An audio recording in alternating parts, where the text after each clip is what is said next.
पर देखो बाहर कितना कोहरा है, ठंड कितनी ज्यादा हो गई है। माँ जी और पापा जी अब तक नहीं आए हैं पानी पूरी का ठेला लेकर, और दिन तो वो इस वक्त तक आ जाते हैं।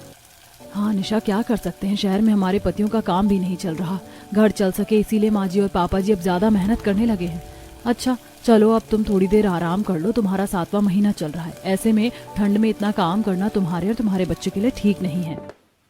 निशा 7 महीने की गर्भवती थी, इसलिए पूजा के बोलने पर वो नीचे चटाई पर बैठ जाती है तो वहीं काजल बिस्तर लगाती है और अपनी भाभी से ही कहती है, भाभी वहाँ नीचे मत बैठो, फर्श बहुत ठंडा होगा। मैंने बिस्तर लगा दिया है, आप यहाँ बैठ जाओ। भाभी के खाना बनाने में मैं मदद करवा दूंगी। काजल तुम मेरा कितना ख्याल रखती हो, ऐसा परिवार तो किस्मत वालों को ही मिलता है। मैं बड़ी खुशकिस्मत वाली हूँ जो मुझे ऐसा परिवार मिला जो मेरा इतना ख्याल रखता है। अब निशा बिस्तर पर आराम करने के लिए जाती है और काजल पूजा की खाना बनाने में मदद करती है। देखते ही देखते रात के 9 बज जाते हैं और ठंड में कांपते हुए आशा और विनोद अपना पानी पूरी का ठेला लेकर घर आते हैं, जिसे देखकर राजू काफी खुश होता है। माँ देखो दादा और दादी आ गए हैं। दादाजी आज मुझे 5 रुपए नहीं मिले, 5 रुपए दो ना। क्यों चाहिए तुझे 5 रुपए? दिखाई नहीं दे रहा दादा दादी ठंड में आए हैं, वो थक गए होंगे, उन्हें ठंड भी लग रही है। माँ जी मैं आग जला देती हूँ, खाना भी बन चुका है। माँ मुझे 5 रुपए चाहिए। दादाजी 5 रुपए दो ना, 2 दिन से मुझे पैसे नहीं मिले और आज भी मैंने कुछ भी बाहर से नहीं खाया है। हाँ हाँ बेटा अभी दे रहा हूँ। राजू के जिद करने पर विनोद उसे 5 रुपए देता है और राजू ठंड में ही चिप्स लेने के लिए बाहर दुकान पर भाग जाता है। भाभी देखो जरा, पैसे मिलते ही राजू सीधा ठंड में भागते हुए दुकान चला गया। इस लड़के को तो ठंड भी नहीं लगती। इतना बोलकर काजल आग जलाती है, जिसके बाद पूरा परिवार घर में ही आग के पास बैठकर खाना खाते हैं। इस लड़के को तो ठंड ही नहीं लगती, 9 बजे दुकान भाग गया खाना खाने के बदले। पापा जी आप बड़े उदास लग रहे हैं, सब ठीक तो है? क्या ही ठीक होगा बहू, अब हमारी पहले की तरह पानी पूरी नहीं बिकती। आज भी तेरे ससुर जी बैंक गए थे पर उनके खाते में अब तक हमारी वृद्धा पेंशन भी नहीं आई। शहर में रवि और विकास का भी काम नहीं चल रहा। ऐसे में घर कैसे चलेगा कुछ समझ नहीं आ रहा। अरे छोटी बहू भी गर्भवती है, राजू की भी जिम्मेदारी है, काजल की भी शादी की उम्र हो रही है। कुछ समझ नहीं आ रहा हम कैसे क्या करेंगे, ऊपर से ये बढ़ती ठंड। अरे क्या होगा हमारा, कैसे कटेगी ये ठंड। खाना खाते खाते पूरा परिवार हाथ सेकता है, साथ ही वो सभी मिलकर एक दूसरे से अपना दुख सुख भी बांटते हैं। इसी तरह कुछ दिन बीत जाते हैं और एक दोपहर जब आशा अपने पति के साथ बाजार में पानी पूरी बेच रही होती है तो अचानक से वहां कुछ पुलिस वाले आते हैं। चलो चलो हटो यहाँ से, सब अपना ठेला लेकर जाओ यहाँ से, कुछ ही देर में निकलो। यहाँ मंत्री की रैली निकालने वाली है, 2 दिन तक यहाँ किसी का ठेला भी नजर नहीं आना चाहिए। अरे मालिक आप ऐसे अचानक हमें यहाँ से नहीं भगा सकते, हमारे ग्राहक हैं, हमें अपने ग्राहक को निपटा लेने दीजिए, इसके बाद हम 10 मिनट के अंदर अपना ठेला लेकर यहाँ से चले जाएंगे। बिल्कुल सही कह रहा है चाउमीन वाला। मालिक हमें कम से कम आधा घंटे का तो समय दीजिए ताकि हम अपना ठेला हटाने की तैयारी कर सके। पांडा इन लोगों को अपना ठेला हटाने में परेशानी हो रही है, आधे घंटे का समय चाहिए, जरा तो इनको बता दे 5 मिनट के अंदर कैसे रोड खाली की जाती है इस ठंड में। पुलिस वाले के कहने पर पांडे अपने कुछ साथी के साथ आता है और सभी पुलिस वाले मिलकर वहां खड़े सभी ठेले वालों का सामान पलटने लग जाते हैं और उन्हें डंडे से मारकर वहां से भगाते हैं, जिसमें विनोद भी होता है। विनोद का भी ठेला पूरी तरह से तोड़ दिया जाता है और उसे तो पुलिस वाले मिलकर इतना मारते हैं कि उसके शरीर से खून आने लगता है, जिसे देखकर आशा पुलिस वालों के सामने हाथ जोड़कर उनसे अपने पति की जान की भीख मांगती है। अरे छोड़ दो मेरे पति को, हम आज तो क्या कभी यहाँ पर अपनी पानी पूरी का ठेला नहीं लगाएंगे। बुजुर्ग आदमी है, अगर उन्हें ज्यादा चोट लग गई तो हमारा घर कैसे चलेगा। थोड़ी तो दया करो साहब, हम गरीब लोग हैं। अरे अम्मा इतनी देर से दया ही खा रहे थे, इसलिए प्यार से कह रहे थे, पर तुम लोग लातों के भूत बातों से मानते नहीं हो। पूजा पुलिस वालों के सामने हाथ जोड़ती है और सभी पुलिस वाले वहां खड़े सभी ठेले वालों को मारकर डराकर भगा देते हैं और पूरा रास्ता आधे घंटे के अंदर साफ हो जाता है, जिसके बाद आशा अपना ठेला वहीं छोड़कर अपने पति के साथ हॉस्पिटल जाती है और दवाई लेकर ठंड में कांपते हुए शाम को घर आती है। जब निशा और पूजा अपने ससुर की ऐसी हालत देखते हैं तो वो भी काफी दुखी हो जाती है। माँ जी पापा जी को क्या हुआ और आपको भी चोट लगी है? हमारा पानी पूरी का ठेला कहाँ है? ये सब कब और कैसे हुआ, आपने किसी को बताया क्यों नहीं? बहू क्या बताऊं मैं तुम्हें, इन पुलिस वालों की तो मनमानी इतनी ज्यादा बढ़ गई है कि कुछ पूछो मत। कभी पैसे लेकर ठेला लगाने देते तो कभी बिना किसी ऑर्डर के हम गरीबों पर अत्याचार करते, हमें वहां से भगा देते। और आज तो किसी मंत्री की रैली निकलने वाली थी, इसीलिए उन्होंने हमारे साथ ऐसा व्यवहार किया। इन बड़े लोगों की वजह से हम गरीब लोग भूखे मर रहे हैं। पापा जी की हालत कितनी खराब हो गई है, अब हम लोग क्या करें। आज विकास जी का भी फोन आया था, वो भी कह रहे हैं कि शहर में उनका काम नहीं चल रहा, बहुत जल्द वो गांव वापस आ जाएंगे। पता नहीं भगवान क्या चाहता है हम गरीबों के साथ। एक परेशानी खत्म नहीं होती कि दूसरी पहले आकर खड़ी हो जाती है। पूरा परिवार काफी दुखी हो जाता है और अब विनोद काम करने लायक नहीं रहता, जिस वजह से वो अपने घर में ही रहता है। देखते ही देखते कुछ हफ्ते बीत जाते हैं और रवि विकास भी अपने गांव वापस आ जाते हैं और घर चलाने के लिए बेलदारी मजदूरी का काम देखने लगे और बड़ी मुश्किल से इस सनसनाती ठंड में उन्हें काम मिलता है। ए विकास, ये 200 ईंट हैं, आज जाने से पहले ये सारी ईंटें 5वीं मंजिल पर चढ़ा देना, तभी पैसे मिलेंगे। हाँ मालिक, मैं जाने से पहले सारा काम खत्म कर दूंगा। विकास मालिक के कहने पर अपनी शाम की चाय छोड़कर सिर पर ईंट लेकर 5वीं मंजिल पर रखने जाता है और शाम होते ही अपने पैसे लेकर घर आता है, जहां वो देखता है कि राजू अपनी माँ से अच्छे खाने की जिद कर रहा है।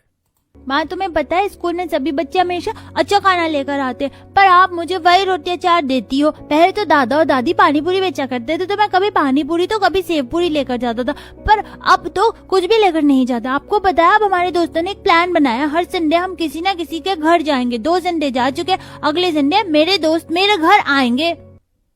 मैं तुझे स्कूल पढ़ने के लिए भेजती हूँ या इतनी सी उम्र में पार्टी करने के लिए? अभी ना पढ़ाई पूरी हुई है और ना ही उम्र, और अभी से ही तुझे पार्टी करने का शौक चढ़ गया है। लगता है तू भी हमारी तरह अंगूठा छाप रहेगा और अपने बाप की तरह बस मजदूरी करता रहेगा। दीदी, राजू अभी बच्चा है, उसे इस तरह मत डांटो। राजू बेटा, अभी तुम्हारी पार्टी करने की उम्र नहीं है। अगर संडे को दोस्त आए तो हमें बता देना, हम उनके लिए पानी पूरी ही बना देंगे। पर इसके बाद ना तो कोई दोस्त तुम्हारे घर पर पार्टी करेंगे और ना ही तुम अपने किसी दोस्त के घर जाओगे, समझे? हाँ भाभी, हम भी छोटे थे तो हम भी स्कूल में दोस्तों के साथ कभी कभी घूमना फिरना कर लेते थे, पर अभी जैसे हमारे हालात हैं, राजू का अपने दोस्तों को घर बुलाना सही नहीं है। मैं जानती हूँ काजल, पर तुम भी तो देखो हमारे हालात कितने खराब हो गए हैं। तुम्हारे दोनों भाइयों का भी काम नहीं चल रहा। जिस दिन हमें मजदूरी मिल जाती है उस दिन घर में 2 पैसे आ जाते हैं। पापा जी की भी तबीयत पहले जैसी नहीं रही। जो भी पैसे हम कमाते हैं वो उनके इलाज में चले जाते हैं। ऊपर से इसने अपने दोस्तों को पार्टी के लिए घर बुलाया है। ये सोचकर मेरा सर फट रहा है। ये तो खुद को अंबानी की औलाद समझने लगा है। सब कुछ बहुत जल्दी ठीक हो जाएगा भाभी, ऐसे दुखी मत होइए आप। पूजा की बात सुनकर राजू रोने लगता है और ये सब देखकर विकास और रवि को काफी बुरा लगता है। देखते ही देखते कुछ दिन बीत जाते हैं और जब लगातार रवि और विकास को 1 हफ्ते तक कहीं काम नहीं मिलता तो उनके घर के हालात और भी ज्यादा खराब होने लगते हैं। अरे तुम दोनों भी शहर से यहाँ आ गए। शहर में लेट ही सही पैसे तो मिलते थे, काम तो रहता था। यहाँ कौन सा काम करें? तुम्हारे पापा की दवाई खत्म हो गई है। तुमने कभी सोचा भी है पानी पूरी बेचकर मैंने और तुम्हारे पापा ने कैसे ये घर चलाया? तुम दोनों भाई होकर भी कुछ नहीं कर पा रहे। डूब मरो तुम दोनों जाकर कहीं, तुम दोनों से कुछ नहीं हो सकता। माँ, तुम सही कह रही हो। पापा ने अकेले हम तीनों भाई बहन की परवरिश करी, हमारी शादी करी, घर बनाई, पर हम दोनों भाई मिलकर भी कुछ नहीं कर पा रहे हैं। मुझे लानत है खुद पर। घर के बिगड़ते हालात देखकर आशा और पूरा परिवार काफी परेशान हो जाता है और आशा के कहने पर पूजा और निशा अपने पति को मजदूरी करना छोड़ उन्हें भी पानी पूरी बेचने को कहती है। माँ जी बिल्कुल सही कह रही हैं। अपनी उम्र में जब माँ जी और पापा जी ने पानी पूरी बेचकर इतना सब कुछ कर लिया, तो क्या आप दोनों भाई पानी पूरी नहीं बेच सकते? पानी पूरी का काम इतना भी खराब नहीं है। अरे ये दोनों भाई क्यों पानी पूरी बेचेंगे? इनकी नाक नहीं कट जाएगी? दूसरे के आगे हाथ फैलाना मंजूर है इन्हें, पर खुद का काम करना पसंद नहीं इन्हें। अगर ऐसी बात है तो मैं पानी पूरी बेचने का काम शुरू करूंगी। आप दोनों भाई मजदूरी का ही काम कीजिए। अगर हमारा पानी पूरी का व्यापार नहीं चला तो कम से कम आप लोग जो कमाएंगे उससे घर तो चल सकेगा। निशा, तुम गर्भवती हो, ऐसी हालत में तुम इस ठंड में कैसे काम करोगी? पानी पूरी का ठेला ले जाना, लेकर आना, उसे लगाना, ग्राहकों को देना कोई मामूली बात नहीं है। और माँ जी की भी अब उम्र हो गई है, वो भी ज्यादा काम नहीं कर पाती, इसीलिए मैं भी तुम्हारे साथ रहूंगी। अब से इस घर की बहू पानी पूरी बेचेगी। मैं तुम्हें अकेले कुछ नहीं करने दे सकती हूँ, वो भी इस ठंड के हालातों में। अब दोनों बहू पानी पूरी बेचने की ठान लेते हैं और अगली सुबह आशा उन्हें पानी पूरी बनाना सिखाती है। जिसके बाद पूजा अकेले बैठकर काफी सारा आटा गूंथती है और उनकी छोटी छोटी पूड़ियां बनाकर बड़ी सी कढ़ाई में तेल में तलना शुरू करती है। साथ ही निशा अपनी नंद के साथ मिलकर इमली, नींबू, नमक, पुदीना, धनिया की मदद से पानी बनाती है और पुराना किराए पर ठेला लाकर उसकी अच्छे से साफ सफाई करके उसमें पानी पूरी का और जरूरत का कुछ सामान रखती है। भाभी आपका ठेला तैयार हो चुका है, बेस्ट ऑफ लक। इस सर्दी में आप इतने अच्छे से पानी पूरी बेचना कि हमारे हालात सुधर जाएं और फिर से हमारा पानी पूरी का काम चल पड़े। तुम चिंता क्यों करती हो काजल, मैंने सोच लिया है कि मुझे अपनी पानी पूरी का बिजनेस कैसे आगे बढ़ाना है। सुनिए जी, मैं और निशा बाजार जा रहे हैं पानी पूरी बेचने के लिए। आप दोनों कुछ भी करके कहीं भी मजदूरी का काम देख लेना। अगर हमारी अपनी पूरी नहीं बिकी तो घर में राशन लाने के लिए पैसे तो चाहिए होंगे ना। मैं बिल्कुल नहीं चाहता था कि इस घर की औरतें काम करें, वो भी पानी पूरी बेचने का, जिसमें ज्यादा कमाई भी नहीं है। मैंने माँ को बचपन से ही काम करते देखा है, पर पानी पूरी बेच पाना हम दोनों भाई के बस की बात नहीं है। बस इसीलिए हम इस बात के लिए तैयार हुए हैं। अच्छा ठीक है, अब तुम जाओ और अपना ख्याल रखना।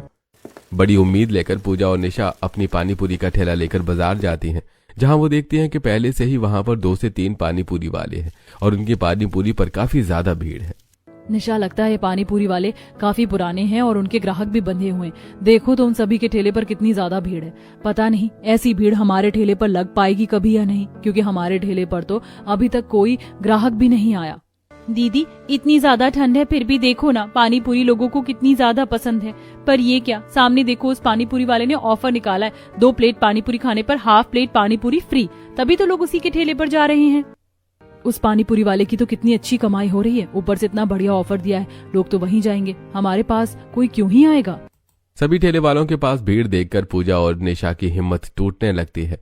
पर तभी वहां कुछ फ्रेंड्स का एक ग्रुप आता है जो उनकी पानी पूरी के ठेले पर खड़े होकर कहते हैं, थोड़े से ऑफर क्या निकाल, लोगों की तो एक ही जगह भीड़ जमा हो जाती है, कितनी ज्यादा भीड़ हो रही है वहाँ। जहाँ इतनी भीड़ होती है मैं वहाँ खा ही नहीं सकता। दीदी आप हमारे लिए 1 प्लेट पानी पूरी लगा दो, हम आपकी पानी पूरी टेस्ट करें कैसी है। हम पानी पूरी, सेव पूरी और दही पूरी भी बेचते हैं। मैं अभी आप लोगों के लिए 1-1 प्लेट लगा देती हूँ, बस आप मुझे बता दीजिए कि तीखा ज्यादा रखना है या मीठा। निशा के पूछने पर सभी ग्राहक अपनी पसंद बताते हैं और निशा पूजा एक साथ मिलकर अपने ग्राहकों को पानी पूरी देती हैं, जिसे खाकर उन लोगों को काफी मजा आता है।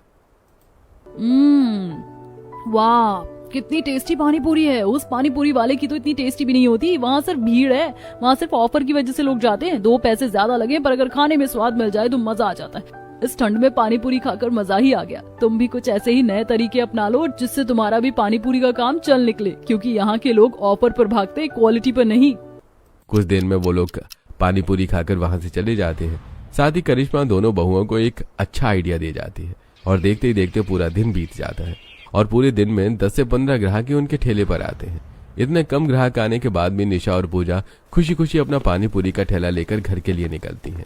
सामने वाले ठेले पर इतनी भीड़ होने के बाद भी हमारे पास कुछ ग्राहक आए और सभी ने हमारी पानी पूरी को पसंद किया। मुझे लगता है कि हमारी पानी पूरी अब बिकने लगेगी। हाँ दीदी, अगर हमें भी अपनी पानी पूरी के ठेले पर भीड़ चाहिए तो हमें भी कुछ नया बनाना होगा। मेरे दिमाग में एक आइडिया आया है, क्यों ना हम 100 रुपए की पानी पूरी बेचें और ऑफर निकालें। 2 प्लेट पानी पूरी पर 1 प्लेट बाहुबली पानी पूरी फ्री। साथ ही हम लोगों को अट्रैक्ट करने के लिए अपने पानी पूरी के बोर्ड पर बड़े बड़े अक्षरों में लिख देंगे, गरीब बहू की पानी पूरी खाओ या नहाओ। जब इंसान नहाने जैसी चीज देखेगा और पढ़ेगा तो एक्साइटेड होकर हमारे ही ठेले पर आएगा। तुम्हारा दिमाग तो बिल्कुल बिजनेसमैन वालों की तरह चलता है, कहाँ से लाती हो इतने अच्छे आइडिया। चलो घर चलते हैं, काजल से लिखवाएंगे, वही हम में से सबसे ज्यादा पढ़ी लिखी है। कुछ ही देर में दोनों बहुएं घर पहुंचती हैं और काजल की मदद से एक चार्ट पर स्लोगन लिखवाती है। काजल उस पर गरीब बहू की पानी पूरी मात्र 100 रुपए में खाओ या नहाओ का स्लोगन लिख देती है और साथ ही 2 प्लेट पानी पूरी पर 1 प्लेट पानी पूरी मुफ्त का ऑफर भी डाल देती है। अगली सुबह जब वो लोग अपनी पानी पूरी का ठेला लगाते हैं तो अपने ठेले के बाहर बैनर भी लगा देते हैं और ये ऑफर देखकर अब लोगों की भीड़ उनके ठेले पर जमा होने लगती है। 2 प्लेट पर 1 प्लेट बाहुबली पानी पूरी फ्री। और ये क्या लिखा है, पानी पूरी खाओ या नहाओ। अरे ऐसा भी कौन सा पानी पूरी बनाकर खिला रही हो तुम, जिसे इंसान खा भी ले और नहा भी ले। अरे बहन, इतना अच्छा ऑफर निकाला है, लोग खा खा कर ही थक जाएंगे, तो एक तरीके से नहाना ही तो हुआ। पूजा अपने ग्राहकों से बात करके उन्हें एंटरटेन भी करती है, तो वहीं निशा फटाफट एक प्लेट में सूखी पूड़ी रखती है, उसमें दही, मसाले, अनार और सेब डालकर ग्राहकों को देती है। साथ ही जिनको पानी पूरी खाना होता है उन्हें वो लाइन से खड़ा करके जल्दी जल्दी पूरी में पानी भरकर खाने को देती है। हाँ, बढ़िया ऑफर निकाला है। मैंने 2 प्लेट पानी पूरी खा ली है, अब मुझे 1 प्लेट बाहुबली पानी पूरी चाहिए। हाँ हाँ भैया, क्यों नहीं, ऐसा ना हो कि एक बाहुबली पानी पूरी खाकर ही आप नहा जाओ। इतना बोलकर निशा एक बाहुबली पूरी निकालती है और उस पर काफी सारा आलू और मसाले डालकर उसमें पानी भर देती है। वो उस लड़के को खाने के लिए देती है, जिसे वो एक बार में नहीं खा पाता और सारा पानी उसके मुंह से बाहर निकलने लगता है। ये देखकर सभी जोर जोर से हंसने लगते हैं। सही कहा था बहन, तुमने खाओ या नहाओ, जो इंसान खा नहीं पाएगा वो तो पानी पूरी के पानी से ही नहा लेगा, जैसे इस लड़के की हालत हुई है। इस तरह धीरे धीरे निशा और पूजा का काम चल पड़ता है और आए दिन उनके ठेले पर लोगों की भीड़ जमा हो जाती है। सुबह से शाम हो जाती है और शाम से रात, पर ठेले पर भीड़ कम नहीं होती। ऐसे ही एक शाम वहां पार्वती आती है। तो तुम हो वो गरीब बहुएं जो ठंड में पानी पूरी बेचती हो, और ये क्या लिखा है, पानी पूरी खाओ या नहाओ? यहाँ सिर्फ खिलाती ही हो या नहलाती भी हो? और अगर नहलाती हो तो कैसे, क्योंकि मुझे तो नहाना ही है। माफ करना बहन जी, पानी पूरी खत्म हो गई है और ये नहाना तो हमने बस ऐसे ही लिखा है, क्योंकि बाहुबली पानी पूरी जल्दी से कोई खा नहीं पाता है। लगता है मेरी किस्मत ही खराब है, अब कल ही आना पड़ेगा। इस ठंड में सबसे लास्ट में आई थी, सोच कर कि भीड़ नहीं मिलेगी, पर कोई बात नहीं। और हाँ, अगर कुछ ऐसी चीज लिखी है तो वो चीज करके भी दिखाओ ना। पार्वती मुंह टेढ़ा करके वहां से चली जाती है, पर उसकी ये बात निशा को काफी बुरी लगती है। जिसके बाद रात को वो घर जाते हुए कुछ सोच रही होती है। कुछ देर में पूजा और निशा घर पहुंचती हैं तो उनके पति उनसे बोलते हैं, पूजा, निशा, तुम दोनों ने तो कमाल कर दिया। इन 1 महीने में तुम्हारी पानी पूरी की कितनी अच्छी कमाई हुई है कि मैं बता नहीं सकता। मैंने तो सोच लिया है कि अब मैं पापा का अच्छे से इलाज करवाऊंगा और फिर काजल के लिए अच्छा लड़का देखूंगा। और मैंने भी सोच लिया है कि अब मैं मजदूरी के काम नहीं करूंगा। वैसे भी हमें समय पर मजदूरी नहीं मिलती थी। माँ सही कह रही थी, अपना कारोबार ही अच्छा होता है, पर हम दोनों भाइयों की अकल पर पत्थर पड़ा था, इसलिए अब से हम भी तुम्हारे साथ पानी पूरी बेचने का काम करेंगे। मेरे पास एक और नया आइडिया है। अभी हम घर का काम और काजल की शादी नहीं करेंगे। मैं काजल की शादी 1 या 2 साल के बाद करूंगी और ऐसी शादी करूंगी कि पूरा गांव देखेगा। इसीलिए मैंने सोच लिया कि हम अपना खुद का रेस्टोरेंट बनाएंगे। बहू, पानी पूरी का रेस्टोरेंट कौन बनाता है, और रेस्टोरेंट के लिए बहुत पैसे चाहिए। तुमने इतनी भी कमाई नहीं करी कि रेस्टोरेंट बना लो।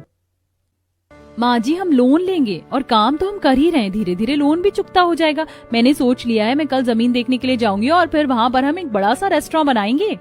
मेरी बहू को कोई नहीं रोकेगा। मेरे बेटे तो कुछ कर नहीं पाए, पर अगर मेरी बहू कुछ अच्छा सोच रही है तो उसमें मैं अपनी बहू का साथ दूंगा। बहू, मैं तुम्हारे साथ हूँ। विनोद अपनी बहू का साथ देता है और अगले दिन निशा बाहर जमीन देखने के लिए जाती है। साथ ही उसकी नजर कुछ बड़े बड़े रेस्टोरेंट पर पड़ती है जो अलग अलग थीम पर बने होते हैं। दीदी, ये रेस्टोरेंट कितना अच्छा है, ब्लैक एंड व्हाइट की थीम पर है। मैंने तो कभी नहीं सोचा था कि ऐसा भी रेस्टोरेंट बन सकता है। अरे वो छोड़ो निशा, और पीछे देखो, कार्टून थीम पर भी रेस्टोरेंट बना है। क्यों ना हम भी कुछ ऐसा ही थीम रखें? नहीं दीदी, हमारे पानी पूरी का स्लोगन है